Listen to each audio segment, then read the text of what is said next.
दोस्तों, आपका अपना YouTube channel online study hub में स्वागत है। दोस्तों, यह वीडियो एंशिएंट हिस्ट्री का सीरीज नंबर 10 है। अगर आप लोग 1 से लेकर 9 तक वीडियो नहीं देखे हैं तो देख सकते हैं। यह वीडियो खौन सर द्वारा निकाला गया पुस्तक पॉकेट जीके का है। अगर आप लोग बिहार पुलिस की तैयारी करते हैं तो यह वीडियो ज़रूर देखें, क्योंकि प्रश्न जो है इसी टाइप का परीक्षा में आती है। हम लोग इससे पहला वीडियो में दक्षिण भारत के प्रमुख राजवंश के बारे में देख चुके थे। अब अगला वीडियो जो आज होगा वह संगम वंश से देखते हैं। देखिए, संगम युग देखते हैं। संगम का शाब्दिक अर्थ होता है साहित्यकारों की सभा, परिषद या संघ मंडली। इसका समय काल पहली से तीसरी शताब्दी है। देखिए, संगम काल का समय काल जो जगह पहली से तीसरी शताब्दी है। रामशरण शर्मा के अनुसार संगम काल तीसरी से छठी शताब्दी है। देखिए, रामशरण शर्मा के अनुसार जो जगह संगम काल का कार्यकाल तीसरी से छठी शताब्दी निर्धारित किया गया। आगे देखते हैं, तमिल साहित्यों का संकलन करने के उद्देश्य से संगमों का आयोजन किया गया। देखिए, तमिल साहित्यों के संकलन करने के उद्देश्य से संगमों का आयोजन किया गया। पौंड शासकों के संरक्षण में कुल 3 संगम आयोजित किए गए। वह 3 संगम देख लेते हैं। सबसे पहले देखते हैं प्रथम संगम।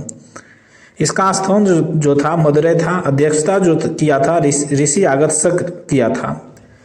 इसमें 89 पौंड राजाओं का संरक्षण था। भाग लेने वाले 549 संस्थान था। 7 कवि 4499 लेखक ने भाग लिया था। इस संगम में एक भी पुस्तक प्राप्त नहीं हुआ था। मतलब प्रथम संगम में एक भी पुस्तक प्राप्त नहीं हुआ था। अगस्त्य ऋषि एवं ब्राह्मण कौंडिन्य को वैदिक परंपरा को दक्षिण भारत में ले जाने का श्रेय दिया जाता है। मतलब आर्य संस्कृति को दक्षिण भारत में ले जाने का श्रेय अगस्त्य ऋषि और ब्राह्मण कौंडिन्य को दिया जाता है। प्रथम संगम देख लिए। अब द्वितीय संगम देखते हैं। इसका स्थान जो हो जाएगा कपाटपुरम में हुआ था। देखिए, प्रथम संगम मदुरै में हुआ था, जिसका अध्यक्षता ऋषि अगस्त्य ने किया था। द्वितीय संगम कपाटपुरम में हुआ था। वर्तमान में अलवेस या समुद्र में विलीन हो गया। इस संगम की अध्यक्षता जो हो जाएगा अगस्त्य ऋषि और इनकी मृत्यु के पश्चात तोल्कापियर जो कार्यकारी अध्यक्ष के रूप में अध्यक्षता किया था। आगे देखते हैं द्वितीय संगम की विशेषता। इसमें जो है 59 पौंड राजाओं का संरक्षण दिया गया। भाग लेने वाले 49 अकादमी सदस्य, 3700 कवि। यह 3700 वर्ष तक चला था। अब इस संगम में तोल्कापियम की रचना तोल्कापियर ने की थी। यह एक तमिल व्याकरण का प्राचीन ग्रंथ है। तमिल व्याकरण का प्राचीन ग्रंथ तोल्कापियम है, जिसका लेखक तोल्कापियर ने किया। इसके 3 भाग हैं। इलिथु, जिसे वर्ण विचार कहा जाता है, शोल वाक्य विचार, तीसरा पारुल वस्तु। तृतीय संगम देखिए, द्वितीय संगम तक देख लिए। तृतीय संगम के बारे में देखते हैं। यह जो हो जाएगा मदुरै में हुआ था। इसकी अध्यक्षता नक्कीकर ने किया था। इसमें 49 पौंड राजा और 49 संस्थान, 449 कवि थे। यह 1850 वर्ष तक चला था।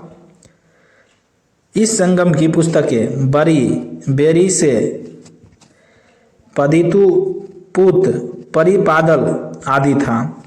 तृतीय संगम में जैन, बौद्ध, हिंदू तीनों संप्रदाय के लोगों ने भाग लिया था। देखिए, तृतीय संगम में जैन, बौद्ध और हिंदू तीनों संप्रदाय के लोगों ने भाग लिया था। आइए, कुछ पुस्तक है, उसके लेखक देख लेते हैं। देखिए, शिल्पाधिकारम पुस्तक के लेखक जो जगह इलांगो अडिगल थे। यह जो हो जाएगा शिल्पाधिकारम पुस्तक नूपुर की कहानी का वर्णन करता है। इसमें 30 सर्ग हैं। इसमें कावेरीपट्टनम के कोवलम, उसकी पत्नी कगन्नी और नर्तकी माधवी का प्रेम कहानी है।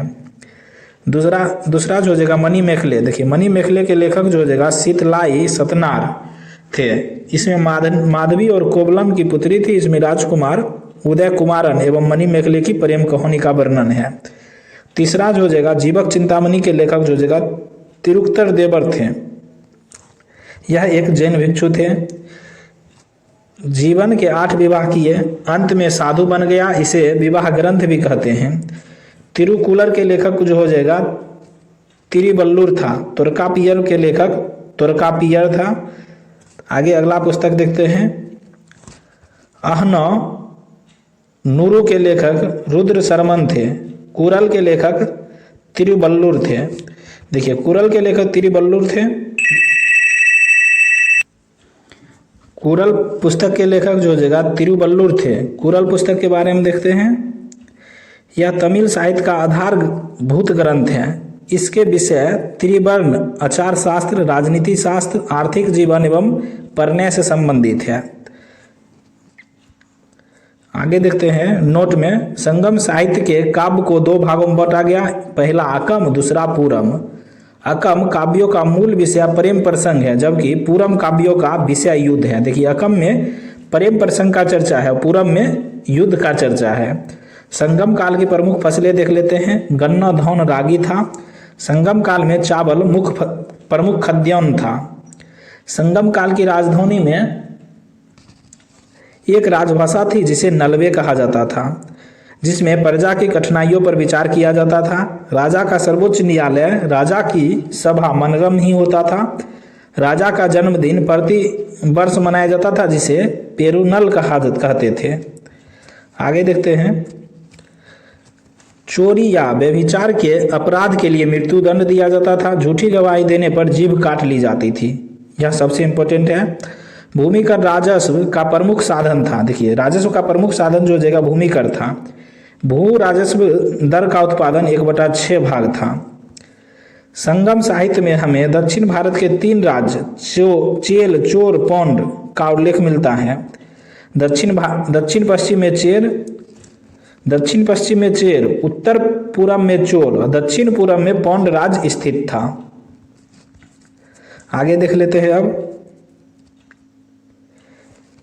चेर राजवंश का प्रतीक चिन्ह धनुष था। इसने एक बड़ी पाकशाला का निर्माण करवाया और महाभारत के युद्ध में भाग लेने वाले योद्धाओं को भोज करवाया था। देखिए महाभारत के युद्ध में भाग लेने वाले योद्धाओं को भोज हो जाएगा चेर राजवंश द्वारा करवाया गया था, जिसका प्रतीक चिन्ह धनुष था। नेटुर जेलन ने मरंदे को अपनी राजधानी बनाया। अनेक यमन व्यापारियों को कैद कर लिया। बड़ी धनराशि हर्जौने के रूप में वसूल किया।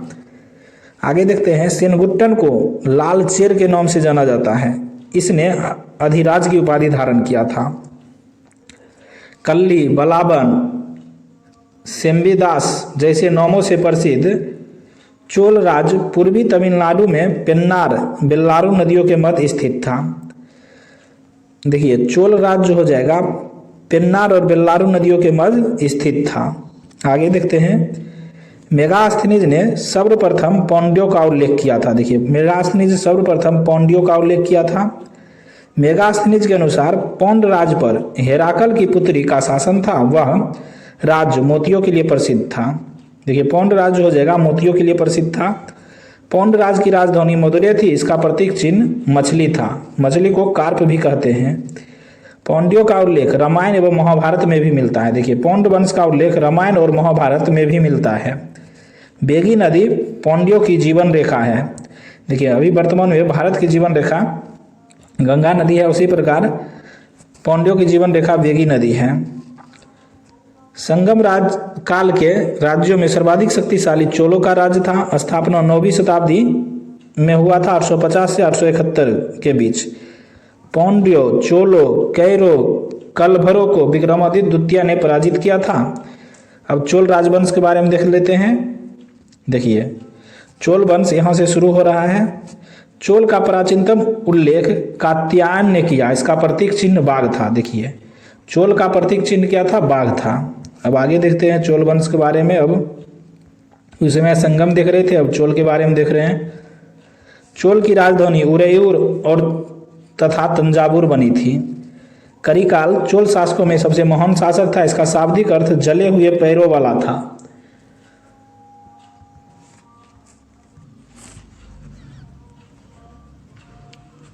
देखिए करिकाल चोलों शासकों में सबसे महान शासक था। इसका शाब्दिक अर्थ जले हुए पैरों वाला था। इसने चोलों के तटीय राजधानी आधुनिक कावेरीपट्टनम की स्थापना की। कावेरी नदी के किनारे 160 किलोमीटर लंबा बांध बनवाया। किसने? करिकाल ने। फिर देखते हैं करिकाल ने पेरुना नुपादे ग्रंथ में संगीत के सप्त स्वरों का विशेषज्ञ बताया गया है। करिकाल वैदिक धर्म का अनुयायी था। इसने ब्राह्मण धर्म को राजकीय धर्म प्रदान किया था। देखिए करिकाल जो जगह ब्राह्मण धर्म को राजकीय धर्म प्रदान किया था, राजकीय संरक्षण प्रदान किया था। संगम कालीन साहित्य में दो चोल नरेशों का प्रमुख रूप से उल्लेख मिलता है, एक करिकाल, दूसरा कोच्चिन गन्नौन। चोल राष्ट्र पेन्नार और कावेरी नदियों के बीच पूर्वी समुद्र तट पर स्थित है। देखिए चोल राष्ट्र जो हो जाएगा पेन्नार और कावेरी नदियों के बीच पूर्वी समुद्र तट पर स्थित था। चोल राजवंश का उदय 9वीं शताब्दी में हुआ। इसकी स्थापना विजयालय ने किया था। देखिए चोल राजवंश की स्थापना 9वीं शताब्दी में विजयालय द्वारा किया गया, जिसका कार्यकाल 850 से 887 था। इसने तंजौर पर अधिकार करके नरकेसरी की उपाधि धारण किया था। तंजौर को अपनी राजधानी बनाया। तंजौर का वास्तुकार कंजर मल्लन राजा पेरुथच्चन था। आगे देखते हैं अब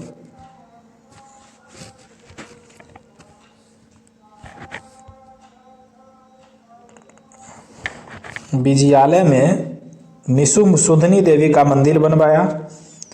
विजयालय पल्लवों का एक सामंत था। देखिए विजयालय जो जगह पल्लवों का सामंत था।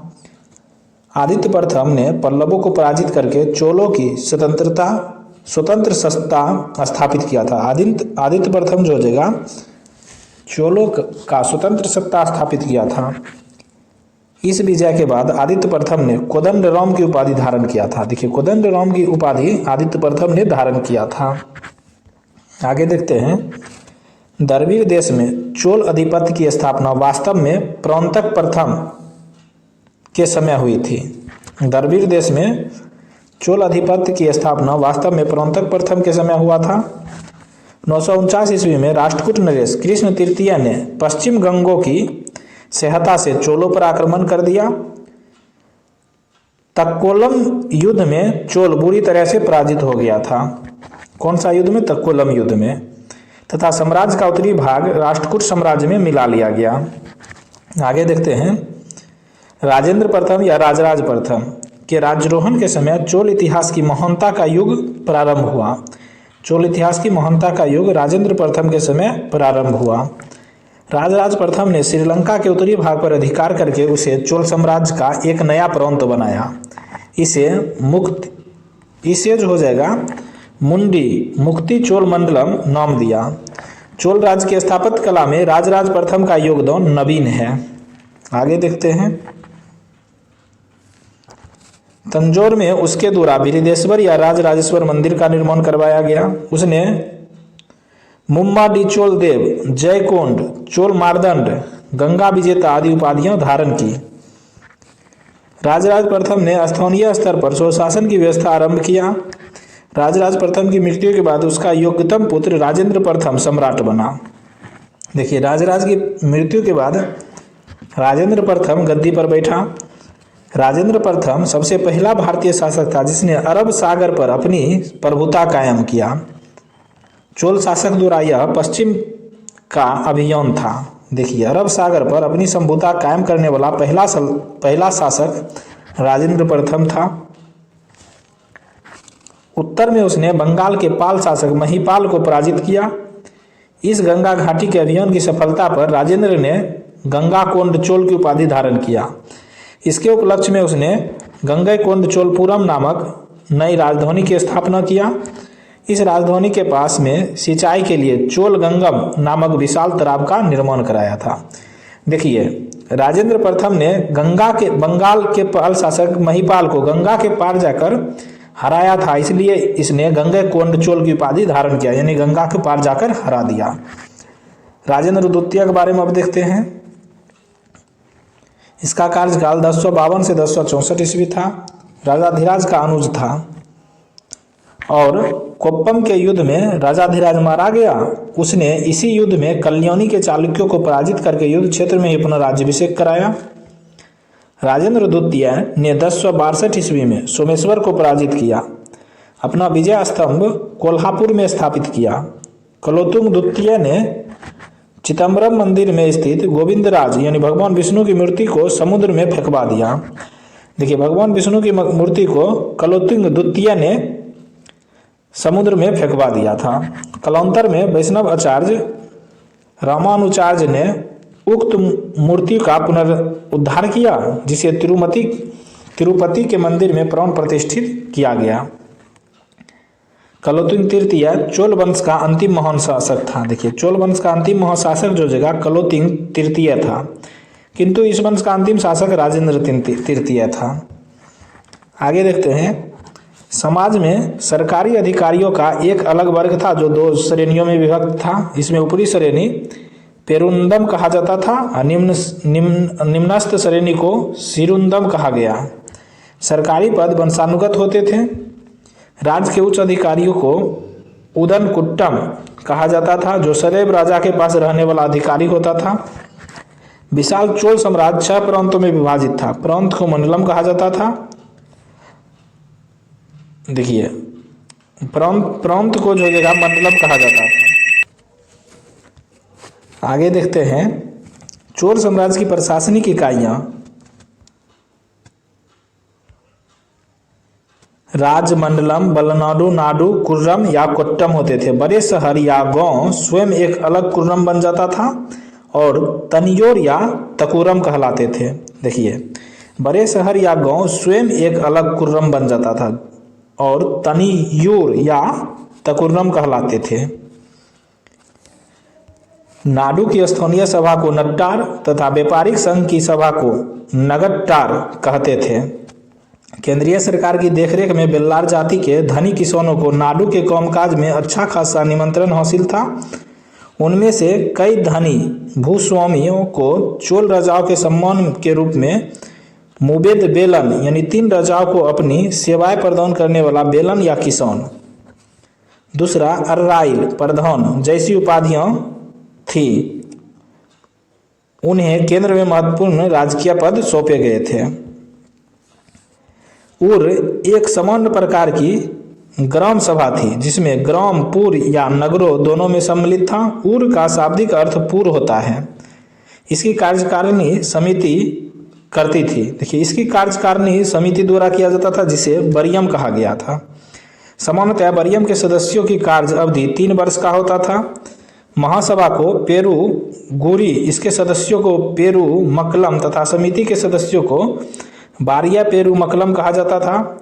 नगरम व्यापारी समुदाय की सर्वाधिक महत्वपूर्ण प्रशासनिक सभा थी। देखिए नगरम जो जगह व्यापारी समुदाय की सर्वाधिक महत्वपूर्ण प्रशासकीय सभा थी। चोल काल के विशाल व्यापारी समूह निम्न थे, जैसे बलंजियार, नानादेशी, मणिग्रामम। राज्य की आय का प्रमुख साधन भूमि कर था। देखिए राज्य की आय का प्रमुख साधन जो जगह भूमि कर था चोल साम्राज्य में, जिसे ग्राम, आगे देखते हैं, जिसे ग्राम सभाएं वसूल करता था। देखिए भूमि कर को ग्राम सभाएं वसूल करता था। कृषि उत्पादन का 1/3 भू राजस्व के रूप में वसूल किया जाता था। मात्र यानी कि इतना कर था कि 1/3 वसूल किया जाता था। प्रत्येक ग्राम में मध्यस्थ नामक कुछ वेतनभोगी कर्मचारी होते थे, जो ग्राम सभा के कार्यों में सहायता करते थे। ब्राह्मणों को दी गई भूमि को चतुर्वेदी मंगनम और दान में दी गई भूमि को ब्रह्मदेव कहलाते थे। देखिए ब्राह्मणों को दी गई भूमि को चतुर्वेदी मंडलम कहा जाता था, दान में दी गई भूमि को ब्रह्मदेव भूमि कहा जाता था। यह इंपॉर्टेंट है। चोल सेना के प्रमुख 3 अंग थे, पदाति, गजारोही, अश्वरोही। आगे देखते हैं, चोल काल में सोने के सिक्के को कासू कहा जाता था। कंबन, ओट्टाकुट्टन और पुंगलेदी को तमिल साहित्य का और पंपबोन रत्न को कन्नड़ साहित्य का त्रिरत्न कहा जाता था। देखिए तमिल साहित्य का त्रिरत्न जो जगह कंबन, ओट्टाकुट्टन और पुंगलेदी, वही कन्नड़ साहित्य का त्रिरत्न पंपबोन रत्न था। चोल कांस्य प्रतिमाएं संसार की सबसे उत्कृष्ट कांस्य प्रतिमाओं में गिनी जाती है। चोल काल का सबसे महत्वपूर्ण बंदरगाह कावेरीपट्टनम था। चोल काल का सबसे महत्वपूर्ण बंदरगाह कौन था? कावेरीपट्टनम। आगे देखते हैं, चोल सम्राट परांतक प्रथम के शासन के 12वें और 14वें वर्ष के प्रसिद्ध उत्तर मेरू अभिलेख के चोलकालीन स्थानीय स्वशासन और ग्राम प्रशासन व्यवस्था का समग्र चित्रण उपलब्ध होता है। चोल की राजधानी कालक्रम के अनुसार थी। देखिए कालक्रम के अनुसार चोल की राजधानी देख लेते हैं। सबसे पहले उरेयूर था, फिर तंजौर, उसके बाद गंगेकोंड, उसके बाद चोलपुरम, अंतिम में कोची बना था। चोलकालीन स्थापत्य कला का सर्वश्रेष्ठ नमूना भगवान नटराज की मूर्ति है। यह चिदम्बरम तमिलनाडु में स्थित है। यह कांसे की बनी हुई मूर्ति है। आगे देखते हैं। बिरिदेश्वर या राजराजेश्वर मंदिर तंजौर में स्थित है और भगवान शिव को समर्पित है। पर्सी ब्राउन में तंजौर के बिरिदेश्वर मंदिर को विमान को भारतीय वास्तुकला का निष्कर्ष माना है। देखिए पर्सी ब्राउन ने तंजौर के बिरिदेश्वर मंदिर के निर्माण को भारतीय वास्तुकला का निष्कर्ष माना है। चोलकालीन नटराज प्रतिमा को चोल काल का सांस्कृतिक सार कहा जाता है। आगे देखते हैं। चोल द्रविड़ शैली की मुख्य विशेषता विमान था। बेसर शैली में नागर और द्रविड़ शैली का मिश्रित रूप है। चोल मंदिर निर्माण कला की मुख्य विशेषता भी वर्गाकार या ऊंचे विमान, मंडप, गोपुरम, कलापूर्ण स्तंभों से युक्त वृत्तसन आदि था। आगे देख लेते हैं। राजस्व से संबंधित कुछ शब्दावली है। राजा को अदा किया जाने वाला भूमि कर को कदमे, कदमई या पौंडू कहा जाता है। भूमि की दो प्रसिद्ध माप को माया बिल्ली कहा जाता था। चुंगी एवं सीमा शुल्क उल्गू या संगम कहलाता था। अतिरिक्त या जबरन वसूला जाने वाला कर को ईखे या बेट्टी कहा जाता था। उपज पर लिया जाने वाला कर को बरियम कहा जाता था। भू राजस्व या लगौन जो उपज का 1/6 भाग था, लिए जाने वाले कर को इराई कहा जाता था। जबरन लिया जाने वाला उपहार को इराबू कहा जाता था। राजा को दिए जाने वाले शुल्क को कदमई या पौंडू बडू कहा जाता था। अनाज के तौल के इकाई को कलम कहा जाता था। आगे देखते हैं। नोट में लिखा हुआ है कर अदा करने वाले क्षेत्र की एक प्रसिद्ध इकाई बरियमारी थी, जिसका अर्थ होता है कर। आगे देखते हैं। चोल शिलालेखों में वर्णित कुछ भूमियां हैं, इसके बारे में देख लेते हैं। यह बहुत ही इंपॉर्टेंट भूमियां हैं। यह कभी कभी परीक्षा में मिलान करने से पूछ देता है। जैसे जैन साहित्यों को दान में दी गई भूमि को पल्ली चंदनम कहा जाता था। ब्राह्मणों को दान उपहार में दी गई भूमि को ब्रह्मदेव कहा जाता था। स्कूलों के रखरखाव के लिए दी गई भूमि को शालाभोग कहा जाता था। गैर ब्राह्मण किसानों को दी गई भूमि को बेलन बेगाई कहा जाता था। मंदिरों को भेंट में दी गई जमीन को तिरोना मट्टी कौनी कहा जाता था। देखिए यह इंपॉर्टेंट हो जाता है क्योंकि यहाँ से परीक्षा में मिलान करने के लिए प्रश्न पूछा जाता है।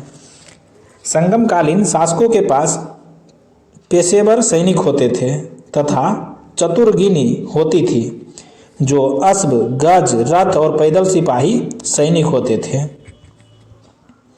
सेना के कप्तान को एनआरडी की उपाधि दी जाती थी। देखिए संगम काल में सेना के कप्तान को एनआरडी की उपाधि दी जाती थी।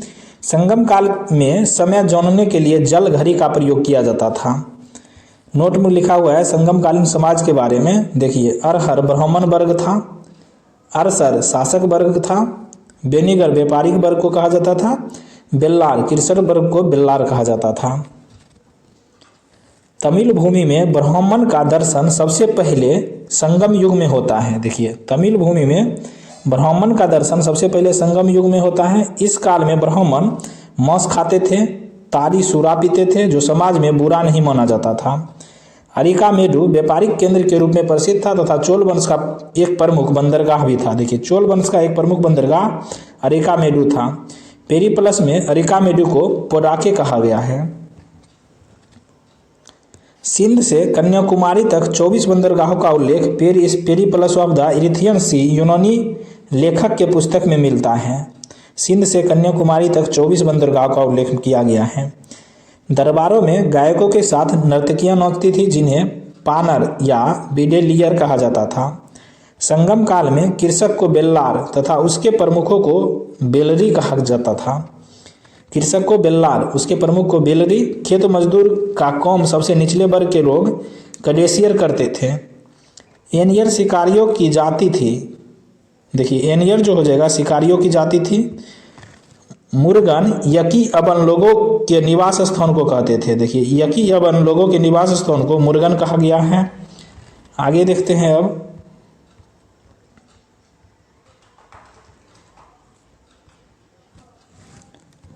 संगम काल में चोलों की समृद्धि का मुख्य कारण था सुविकसित वस्त्र उद्योग था। आंध्र प्रदेश के गोट्टीप्रोलु नामक पुरातात्विक स्थल है जो प्राचीन काल में समुद्री व्यापार का केंद्र है। सर्वप्रथम मानसून की खोज हिप्पोलस ने किया था। हिप्पोलस ने मानसूनों हवाओं के सहारे बड़े जहाजों से सीधे समुद्र पार कराने की विधि खोजी थी। आगे देखते हैं। राजा की सहायता हेतु नियुक्त अधिकारियों का समूह 5 परिषदों में विभाजित था, जिन्हें 5 महासभाओं के नाम से जाना जाता है। वह देख लेते हैं। अमेच्योर जो होता था उसे मंत्री कहा जाता था, पुरोहितर को पुरोहित कहा जाता था, सेनापतियार को सेनानायक कहा जाता था, दूत या राजदूत को दूचार कहा जाता था, गुप्तचर को ओरार कहा जाता था। अब देखते हैं कल्याणी के चालुक्य के बारे में। कल्याणी के चालुक्य वंश का संस्थापक तैलप द्वितीय था। तैलप द्वितीय ने अश्वमत और भुवने कल्लम की उपाधि धारण किया था। कल्याणी के चालुक्य के कुछ प्रमुख वंश दिया हुआ है। तैलप प्रथम, तैलप द्वितीय, विक्रमादित्य, जय सिंह, सोमेश्वर, सोमेश्वर द्वितीय, विक्रमादित्य षष्ठ, सोमेश्वर थर्ड और तैलप तृतीय। आगे देख लेते हैं। सोमेश्वर प्रथम 1043 ईस्वी में शासक बना। उसने अपनी राजधानी मौनखेत से कल्याणी में स्थापित किया था। देखिए, सोमेश्वर प्रथम ने अपनी राजधानी मौनखेत से हटाकर कल्याणी में स्थापित किया था। आगे देखते हैं। विक्रमादित्य षष्ठ कल्याणी के चालुक्य वंश के सबसे महानतम शासक था। उसकी राजसभा में विक्रमांग देवचरित के रचयिता बिल्हन और मिताक्षरा के लेखक विज्ञानेश्वर निवास करते थे। बिल्हन उसके राजकवि थे। देखिए, बिल्हन जो हो जाएगा विक्रमादित्य षष्ठ के राजकवि था। सोमेश्वर तृतीय के विजयों की अपेक्षा शांति के कार्यों में अधिक रुचि थी। इस वंश का अंतिम शासक तैलप तृतीय था, जो सोमेश्वर चतुर्थ का पुत्र था। देखिए, कल्याणी के चालुक्य के अंतिम शासक तैलप तृतीय था। 12वीं शताब्दी में कर्नाटक में एक नवीन आंदोलन हुआ, जिसका नेतृत्व चालुक्य राजा के दरबारी मंत्री बसवन्ना नामक ब्राह्मण ने किया था। यह जैन धर्म को मानते थे। आगे देखते हैं। अब कल्याणी के चालुक्य देख लिए, अब बतापी के चालुक्य के बारे में देखते हैं। दक्षिणा पथ पर चालुक्य वंश की जिस शाखा का अधिपत्य रहा, उसका उत्कर्ष स्थल बदामी या बतापी होने के कारण उसे बतापी चालुक्य कहा जाता है। बतापी के चालुक्य वंश की स्थापना पुलकेशिन प्रथम ने किया था। पहली राजधानी ऐहोल थी। महाकूट अभिलेख में पुलकेशिन प्रथम से पूर्व 2 शासक जय सिंह तथा रणराम के नाम मिलते हैं। पुलकेशिन प्रथम ने अश्वमेध यज्ञ करवाया था। अब कीर्तिवर्मन प्रथम के बारे में देखते हैं। इसका कार्यकाल 566 से 597 ईस्वी था। बनवासी के कदम, कोकन के मौर्य, बल्लारी कर्नूल के नलवंशी शासकों को पराजित कर उनके राज्य को अपना राज्य में मिलाया। बतापी का निर्माणकर्ता कीर्तिवर्मन को माना जाता है। देखिए, महाकूट स्तंभ लेख में कीर्तिवर्मन प्रथम को बहुस्वर्ण अग्नि अष्टोम यज्ञ कराने वाला कहा गया है। देखिए, बहुस्वर्ण अग्नि अष्टोम यज्ञ करने वाला कीर्तिवर्मन को महाकूट स्तंभ लेख में चर्चा है। आगे देखते हैं। मंगलेश के बारे में है। यह जो है वैष्णव धर्म अनुयायी था। उसे परम भागवत कहा जा गया है। उसने बदामी के गुहा मंदिरों का निर्माण पूरा कराया, जिसका प्रारंभ कीर्तिवर्मन के समय हुआ था। पुलकेशिन द्वितीय चालुक्य वंश के शासकों में सर्वाधिक योग्य तथा शक्तिशाली शासक था। उसने अपने चाचा मंगलेश और उनके समर्थकों की हत्या कर 609-10 ईस्वी में बदामी के चालुक्य की गद्दी पर बैठा था। पुलकेशिन द्वितीय का हर्ष से नर्मदा नदी के तट पर युद्ध हुआ। देखिए, नर्मदा नदी के तट पर पुलकेशिन द्वितीय और हर्ष के बीच युद्ध हुआ था। इस युद्ध में पुलकेशिन द्वितीय ने 618 ईस्वी में हर्ष को पराजित किया था। आगे देखते हैं। हर्ष को हराने के बाद पुलकेशिन द्वितीय ने परमेश्वर की उपाधि धारण किया था। ऐहोल अभिलेख पुलकेशिन द्वितीय का है। यह लेख एक प्रगस्ती के रूप में है तथा इसकी भाषा संस्कृत है। लिपि दक्षिणी ब्राह्मणी है। इस लेख की रचना रवि कीर्ति ने किया था। अजंता की एक गुहा चित्र में फारसी दूत मंडल को स्वागत करते हुए पुलकेशिन द्वितीय को दिखाया गया है। पल्लव चालुक्य संघर्ष का सूत्रपात इसी के शासनकाल में शुरू हुआ। देखिए, पल्लव चालुक्य संघर्ष का शुरुआत इसी के शासनकाल में यानी पुलकेशिन द्वितीय के शासनकाल में शुरू हुआ था। पल्लव वंश का शासक इस समय महेंद्र वर्मन प्रथम था। देखिए, पल्लव वंश के शासक कौन था? महेंद्र वर्मन था। 642 ईस्वी में पल्लव वंश के शासक नरसिंह वर्मन प्रथम ने पुलकेशिन द्वितीय को कौची आक्रमण के समय पराजित किया था। देखिए, कौची आक्रमण के समय नरसिंह वर्मन प्रथम ने पुलकेशिन द्वितीय को हरा दिया था। उसकी राजधानी बदामी पर अधिकार कर लिया। इस युद्ध में उसने लंका नरेश मौन वर्मन से सहायता मिली थी। इसी युद्ध के बाद नरसिंह वर्मन ने बतापी कोंड की उपाधि धारण किया था। देखिए, बतापी कोंड का उपाधि नरसिंह वर्मन प्रथम ने पुलकेशिन द्वितीय को जब हरा दिया था तब धारण किया था। वही पुलकेशिन द्वितीय ने हर्ष को जब हराया था तो परमेश्वर की उपाधि धारण किया था। आगे देखते हैं। मालवा के जीतने के बाद विनयादित्य ने शकलोत्तर पथ की उपाधि धारण किया था। चालुक्य नरेश विक्रमादित्य द्वितीय ने पल्लव नरेश नंदी वर्मन द्वितीय को पराजित करके कौची कोंडा की उपाधि धारण किया। तोलकेश्वर मंदिर का निर्माण त्रिलोक महादेवी ने करवाया था। पटक्कल में विरूपाक्ष महादेव मंदिर का निर्माण लोक महादेवी ने करवाया था। इस वंश का अंतिम शासक कीर्तिवर्मन द्वितीय था। इसे इसके सामंत दंती दुर्ग ने परास्त कर नए वंश राष्ट्रकूट वंश की स्थापना किया था। अब बेगी के चालुक्य देखते हैं। देखिए, पूर्वी चालुक्य वंश की स्थापना पुलकेशिन द्वितीय के भाई विष्णुवर्धन ने किया था। विष्णुवर्धन ने 615 ईस्वी से 633 ईस्वी तक शासन किया था। विष्णुवर्धन भागवत धर्म का अनुयायी था। बेगी के चालुक्य वंश की राजधानी बेगी थी। देखिए, बेगी के चालुक्य वंश की राजधानी कौन थी? बेगी थी। इस वंश का सबसे प्रतापी राजा विजयादित्य तृतीय था। राष्ट्रकूट, पल्लव और पांडवों को विजयादित्य ने पराजित किया था। देखिए, विजयादित्य ने तीनों वंश को पराजित किया था, राष्ट्रकूट, पल्लव और पांडवों को। अब आगे देखते हैं।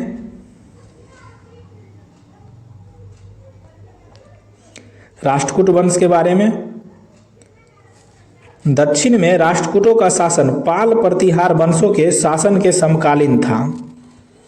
राष्ट्रकूट के अभिलेख से उनका मूल निवास स्थान लट्टूर आधुनिक लातूर जिला बीदर माना जाता है, किंतु बाद में एलिचपुर में इस वंश का राज स्थापित हुआ। राष्ट्रकूट बदामी के चालुक्यों के सामंत थे। देखिए, राष्ट्रकूट जो हो जाएगा बदामी के चालुक्य का सामंत था।